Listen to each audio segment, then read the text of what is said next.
Por que o homem vivia 900 anos? Você já se perguntou o porquê disso?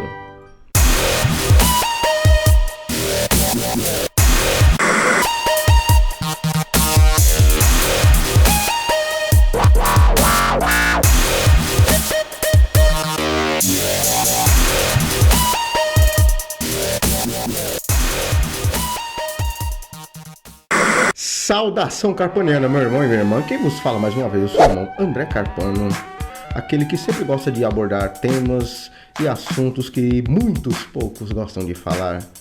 E como não poderia deixar, vou trazer uma polêmica. Lógico que até hoje eu não encontrei uma base plausível para tudo isso. E venho vos dizer então, pura e simplesmente, a minha teoria. Quero deixar bem claro sobre isso. A minha teoria baseado no que a ciência vem mostrando nos últimos anos. Bom, sem mais delongas, estamos começando com mais um Consertando as Redes.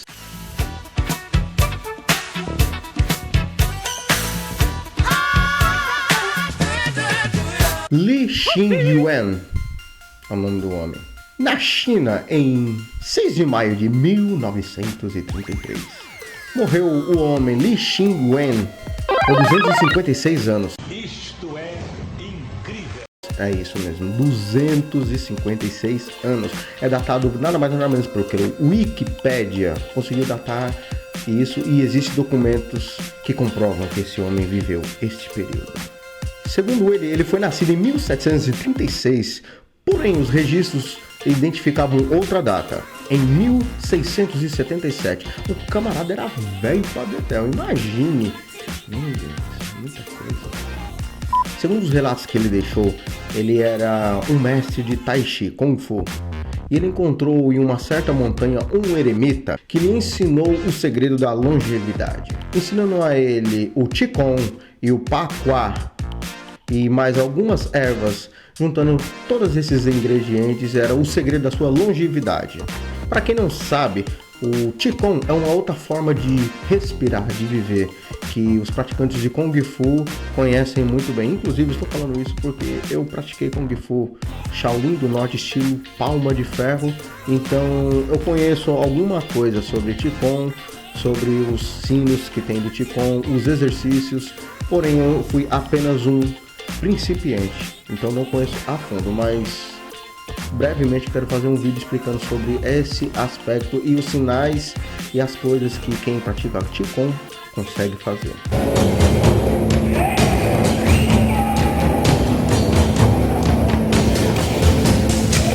Dentro desse preparo existia 4 requisitos necessários para alcançar a longevidade. Primeiro, manter-se calmo, ser extremamente calmo, que é a coisa que quase todos ou todos adeptos e praticantes de Tai Chi alcançam. Segundo, sentar-se como uma tartaruga, ou seja, ser uma pessoa que analisa todos os detalhes e faz as coisas sempre de mente fresca. Terceiro, andar vigorosamente como um pombo. Essa filosofia que os chineses gostavam de usar muito, que é sempre ser firme no seu treino, no seu exercício cotidiano. Porque quem pratica Kung Fu, independente da idade, sempre está em atividade, treinando.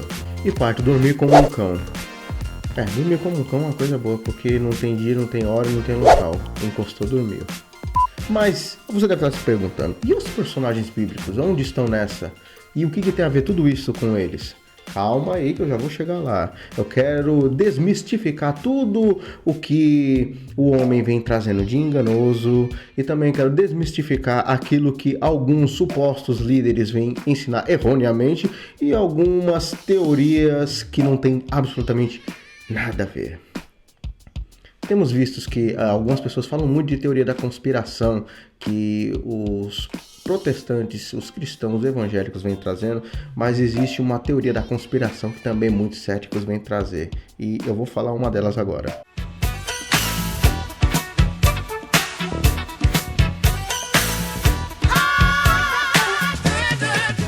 Diziam que os tempos bíblicos, um mês equivalia ao período de um ano. E somado, por exemplo, Matusalém viveu 969 anos. Ele vivendo um ano por mês, ele teria morrido com cerca de 80 anos. E isso é uma coisa que não é muito plausível, porque as próprias escrituras dizem que Deus falou que o homem viveria 120 anos. Então, isso prova que a mesma datação daquela época é a mesma de agora. Outra teoria também que é levantada por muitos céticos que dizem e querem explicar que os anos não eram datados, aliás, os aniversários não eram datados uma vez ao ano, eram datados mais de uma vez ao ano. Mas eu quero trazer aqui a lista dos homens que viveram mais. Adão, Sete, Enos, Kená, Jared, Metusalém e Noé. Preste bem atenção que todos eles nasceram antes do dilúvio. Todos eles nasceram antes do dilúvio. E o que mais viveu foi Matusalém, 969 anos. Então as escrituras nos mostram que 25 pessoas viveram mais do que nós vivemos. Preste bem atenção nesses detalhes. Antes do dilúvio, os homens viviam cerca de 900 anos. Depois do dilúvio, as escrituras nos diz que 25 pessoas viveram, é o que registra na escritura. 25 pessoas viveram mais do que nós vivemos hoje em dia. E é isso que eu quero provar cientificamente para vocês. Também temos que levar em consideração que havia alguns detalhes de suma importância que nós temos que observar antes de tudo. Primeiro, longevidade era um dom divino. As escrituras dizem que todo aquele que honra pai e mãe tem os seus dias prolongados. E também devemos levar em consideração que os filhos de Deus, que era a primeira família que foi feita a partir de Adão e seu filho Sete, da sua semente, que começou a se invocar novamente ao Criador, todos eles seguiam e ouviam, traduziam uma tradição oral daquilo que o Criador deixou ao homem, e não por escritura, como nós temos hoje em dia. Era uma tradição oral, porque eles tinham um contato diretamente com o Criador, e eles sabiam. Segundo, a qualidade de vida que eles tinham, que eles viviam sem preocupações e sem limitações. Inclusive, isso mostra o quê? Que os avanços tecnológicos que eles tinham na sua época era mais avançado em alguns aspectos do que o nosso de hoje em dia, porque, segundo Flávio Joséfo, o homem vivia cerca de 900 anos. Nesse período de 900 anos, ele poderia, então, se dedicar muito mais à sua linha de raciocínio. Por exemplo, se uma pessoa estudiosa pega uma teoria de Albert Einstein e ele quer levar à frente essa teoria de Albert Einstein, ele vai ter uma linha de raciocínio diferente do que Albert Einstein teve, porque Albert Einstein já faleceu. E o homem vivendo 900 anos naquela época, então, segundo Flávio Joséfo, o historiador que registrou sobre isso, ele disse que o homem tinha mais tempo para pesquisar e concluir a sua linha de raciocínio. Terceiro, não podemos esquecer que a Terra era diferente da que nós vivemos habitualmente, porque a Escritura diz que a Terra era apenas um único continente. Preste bem atenção nesse detalhe que mais para frente eu vou tocar dentro da ciência sobre esse aspecto. A Terra era somente um continente, uma porção que subiu, uma porção seca de emergiu das águas. Quarto, também vemos o quê? A quarta coisa, que a alimentação naquela época era diferente. O que eles se alimentavam era diferente. Vemos em Gênesis que quando Noé desceu da arca, ele saiu, ele plantou uma vinha e ele se embriagou. Flávio Joséfo fala sobre esta vinha, que ele se embriagou e ele percebeu que o sabor da vinha era diferente da época de antes do dilúvio, ou seja, a condição climática das rochas e da terra mudou-se muita coisa. Quinta coisa, os filhos de Noé viveram quase o mesmo tempo que ele, mas começou já a diminuir o seu tempo de vida depois do dilúvio, e eles eram nascidos antes do dilúvio, mas o seu tempo de vida já começou a mudar devido à alimentação e algumas condições climáticas. E vemos também que os netos de Noé e as outras gerações que foram vindo, conforme o tempo foi passando, todos eles foram vivendo cada dia menos e menos.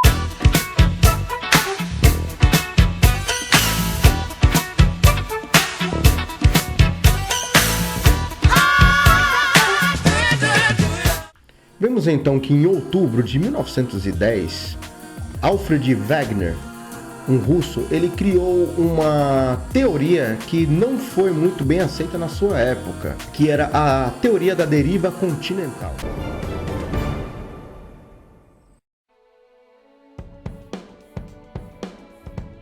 Estamos em outubro de 1910, na Alemanha, quando o meteorologista Alfred Wegener, ao folhear alguns livros, algo lhe chamou a atenção. Tratava-se de uma lista de fósseis de plantas e de animais idênticos encontrados em lados opostos do Oceano Atlântico. Wegener ficou intrigado. Como é que as mesmas espécies poderiam ter chegado de uma parte do planeta à outra? Wegener examinou a costa oriental da América do Sul e a costa ocidental de África e constatou que os contornos das duas podiam encaixar-se. Estavam lançados os dados para que Wegener partisse à pesquisa de mais evidências que fundamentassem uma ideia que para si era já clara, a de que a atual posição dos continentes não foi sempre a mesma ao longo da história da Terra. Os atuais continentes teriam estado unidos, formando um único supercontinente designado por Pangeia, rodeado por um único oceano, a Pantalassa.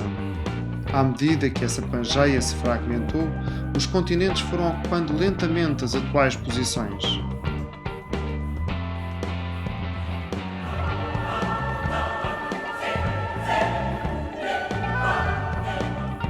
Em 1915, Wegener publica um livro, A Origem dos Continentes e Oceanos, no qual defende e apresenta à comunidade científica de então a hipótese da deriva dos continentes.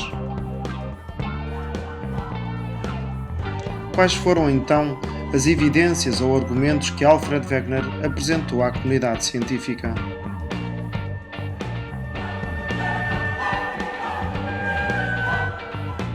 O primeiro argumento apresentado por Wegener é morfológico. Alfred Wegener, ao observar no mapa a configuração dos bordos da costa oriental da América do Sul e da costa ocidental de África, concluiu que estes se ajustavam como peças de um puzzle. Algumas provas de que os continentes teriam estado unidos no passado surgiram da observação de fósseis. Um fóssil de uma planta particular chamou a atenção de Wegener. Estes fósseis são de Glossopteris, uma espécie de feto primitivo. Muitos destes fósseis permaneceram muito bem conservados até aos tempos de hoje. Exemplares destes mesmos fósseis foram encontrados na América do Sul, na Índia, em Madagascar e na Austrália e mais recentemente na Antártida. Distribuídos por tantos continentes em rochas com mais de 300 milhões de anos, Wegener utilizou este facto para argumentar que a expansão desta planta teria sido possível pelo facto de todos estes continentes terem estado unidos numa enorme massa de terra, a Pangeia. Ele criou a teoria dizendo que antigamente a Terra seria apenas um único continente chamado de Pangeia e que o mar seria apenas um chamado de Pantalassa. Guarde bem esses nomes e o que estou dizendo. E depois de um tempo surgiu então dois continentes que foram divididos, Gondwana e Laurásia. Veja bem, era apenas um único continente, a Terra, e foi se dividido em dois. E mostrando que a Terra estava apenas em dois continentes, Gondwana e Laurásia. Lógico que Gondwana tendo a América do Norte, a Ásia e a Europa, e Laurásia tendo a América do Sul. Até então seria a hipótese da deriva continental, nada mais do que isso. Era tida apenas como uma hipótese, ninguém aceitava plausivelmente a sua teoria. Então ele, pesquisando mais, ele conseguiu provar que existiam depósitos de carvão tanto no sul do Brasil, na África, Austrália e também na Índia, o mesmo carvão datado do mesmo ano, da mesma época, e por incrível que pareça, ainda na Antártica, que é o lugar mais longe ainda e um lugar onde não nasce árvore pelo gelo, e lá tinha o mesmo tipo de carvão, provando o quê? Que esses lugares foram totalmente ligados num passado. Todos estes fragmentos foram depositados e soterrados por sedimentos, contribuindo para tal também a subida do nível das águas do mar. Ao longo de milhares de anos, estes fragmentos de vegetais, sujeitos a elevadas pressões e temperaturas, foram enriquecendo em carbono, dando origem ao carvão mineral. Wegener encontrou a presença de depósitos de carvão na Antártida, região esta onde, fruto das condições climatéricas atuais, não se reúnem as condições para a formação de carvão. Para Wegener, estes depósitos de carvão eram a evidência de que este continente já teria estado próximo do Equador, onde o clima temperado terá permitido o desenvolvimento de florestas.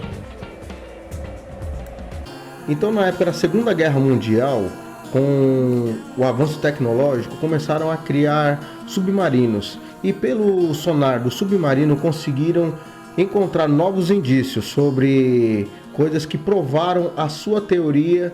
Não só provaram a sua teoria, como mostraram mais coisas ainda em respeito a tudo isso. Elevações e depressões no fundo do oceano com mais de 11 mil metros de profundidade. No caso, onde existia uma imensa massa tectônica, placa tectônica naquele local. Sua teoria sendo confirmada então em 1960. Para ficar melhor, eu vou explicar para vocês 3 tipos de limites de placa que existem.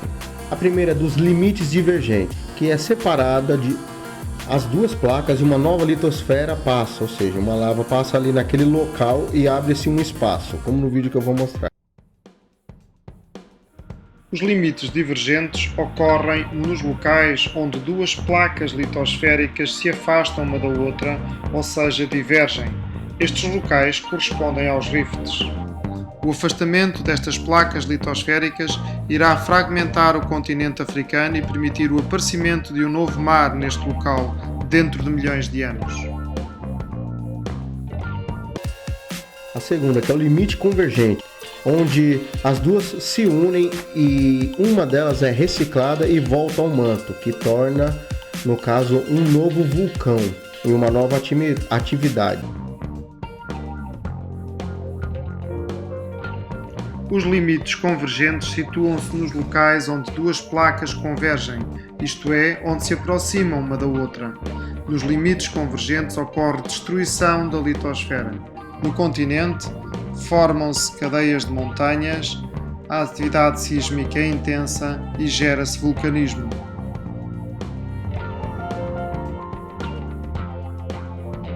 Quando a colisão ocorre entre duas placas litosféricas continentais, forma-se uma cadeia de montanhas devido ao enrugamento das rochas. Aqui, neste tipo de limite, ocorrem sismos de grande intensidade. E a terceira, que é os limites transformantes. São aquelas placas que deslizam horizontalmente, que batem uma na outra, ou seja, fica uma enquanto uma vai para frente, a outra vai para trás. Fazendo isso, aqueles terremotos que existem na Califórnia, por exemplo. Nos limites transformantes ou conservativos, as duas placas litosféricas não convergem nem divergem, mas movimentam-se uma em relação à outra em sentido oposto ao longo de uma falha. Estes limites, onde não há criação nem destruição de litosfera, são frequentes nos fundos oceânicos, embora também possam ser encontradas em certas zonas continentais, na superfície de um continente, como acontece na Califórnia, nos Estados Unidos da América, com a conhecida falha de Santo André. A teoria da tectónica de placas permite aos geólogos interpretar a intensa atividade geológica que se verifica nos locais onde se situam os limites de placas litosféricas, fornecendo-lhes assim uma visão global da dinâmica interna da Terra.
Aí você se pergunta, o que tem a ver tudo isso?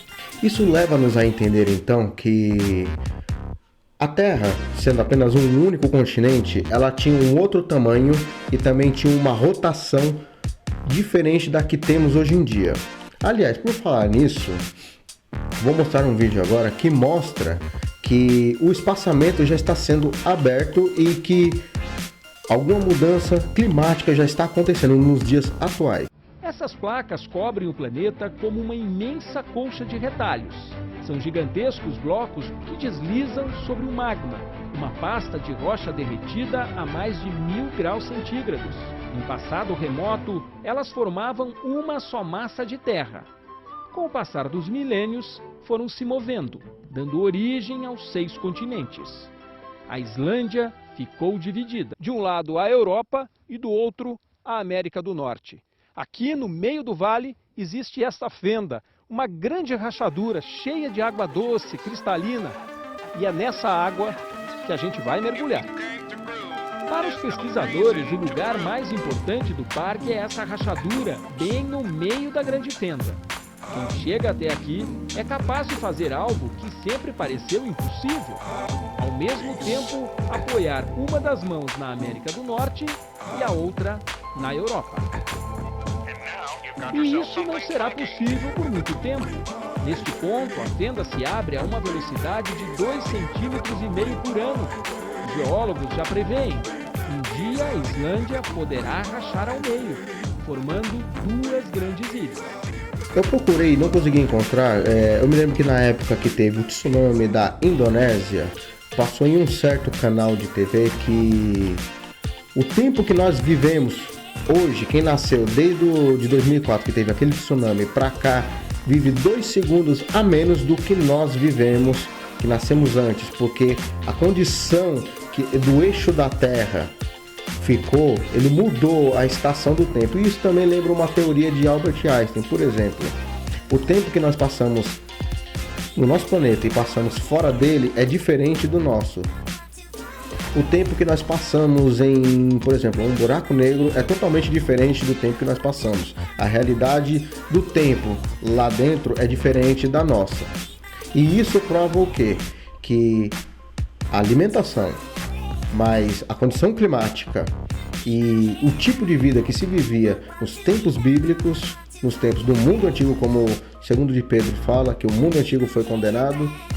Então isso prova o quê? Que os homens daquela época viviam mais de 900 anos e hoje nós não conseguimos, devido a tudo isso. Bom, e é isso, meu irmão e minha irmã. Espero que esse vídeo, mesmo ficando um pouco longo, tenha ficado claro para o seu entendimento. E se você gostou desse vídeo, dessa obra que eu tenho feito, tenho dado muito trabalho para coletar todas essas informações e juntar todo esse raciocínio, eu peço que você não deixe de curtir o nosso vídeo, se inscrever no canal e também dar aquela compartilhada que favorece muito e nos ajuda. E que Deus abençoe a todos. Amém.